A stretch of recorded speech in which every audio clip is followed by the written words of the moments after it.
Hi, welcome to another midweek message. On the third day of creation in Genesis chapter 1, verse 11, the Lord said, "Let the earth sprout vegetation, plants yielding seed, and fruit trees on the earth bearing fruit after their kind, with seed in them." And it was so. The earth brought forth vegetation, plants yielding seed after their kind, and trees bearing fruit with seed in them after their kind. And God saw that it was good. From the beginning of creation, the natural order of plant life is that seed bears after its kind. What you reap, you will sow. And that natural principle has a spiritual application. And the Apostle Paul calls that to our attention in Galatians chapter 6. In Galatians chapter 6, beginning in verse 7, the Apostle Paul warns, "Do not be deceived. God is not mocked. For whatever a man sows, this he will also reap. For the one who sows to his own flesh will from the flesh reap corruption. But the one who sows to the Spirit will from the Spirit reap eternal life." Do not be deceived. Deceit is one of the great weapons of Satan that he has employed with tremendous success throughout the centuries of human history.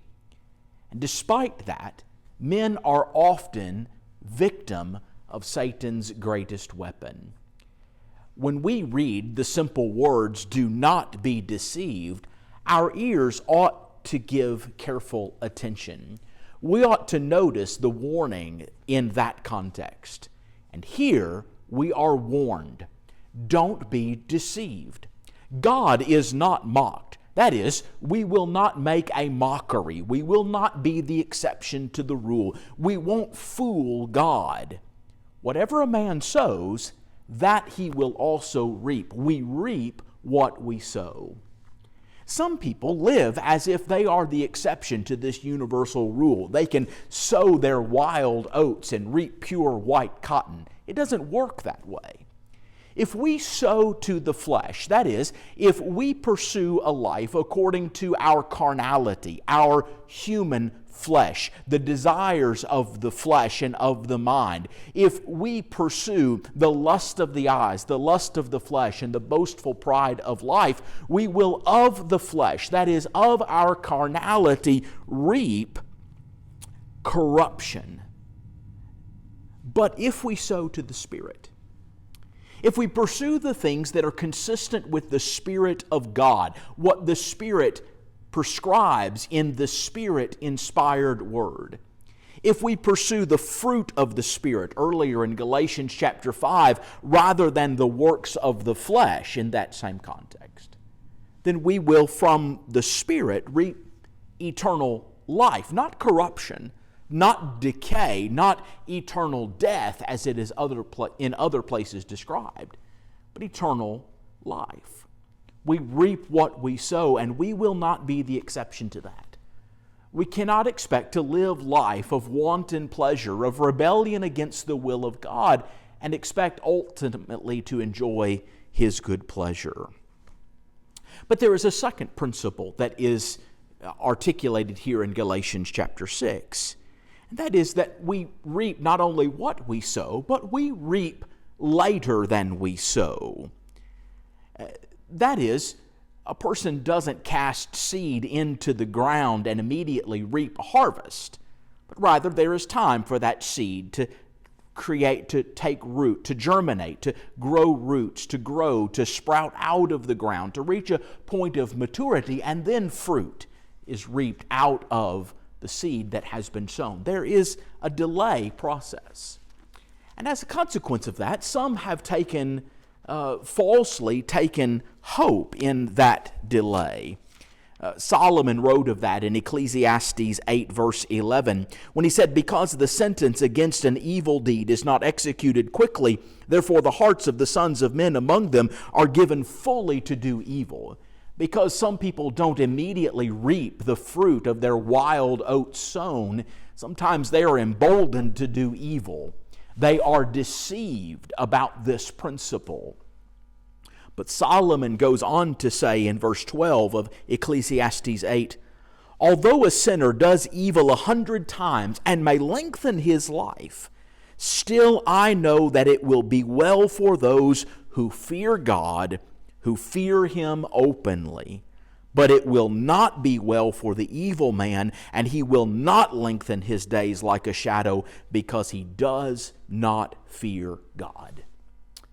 We might not reap immediately, but Solomon understood that we ultimately reap what we sow. Judgment might come later, but it's coming nonetheless. Paul said in Romans 14 and verse 12, each man will give an account of himself before God. And in 2 Corinthians 5 and verse 10, Paul says we must all appear before the judgment seat of Christ so that each one may be recompensed for the deeds in the body, whether they are good or evil. Make no mistake, we will reap what we sow. It might be down the road a bit. We might not experience the carnal consequences of our sin in this life, but that does not mean we escape justice. We will stand before the judgment seat of the Lord, and those who have sown to the flesh will of the flesh reap corruption, and those who have sown to the Spirit will of the Spirit reap eternal life. And so, what Paul teaches us here in Galatians 6 is that spiritual success, just like physical success in the realm of agriculture, depends upon our consistent, hard work. We only are going to reap a harvest in our garden or on our farm if we plant diligently, if we till the soil, if we fertilize the ground, if we water the crop, if we weed out the thorns and thistles that might otherwise choke out our crop. There's work that's involved. So it is spiritually. And so Paul says, let us not lose heart in doing good, for in due time we will reap if we do not grow weary. We need to continue to sow to the Spirit. Even when there are not earthly rewards, and even when we often see the wicked prosper, we must not lose heart.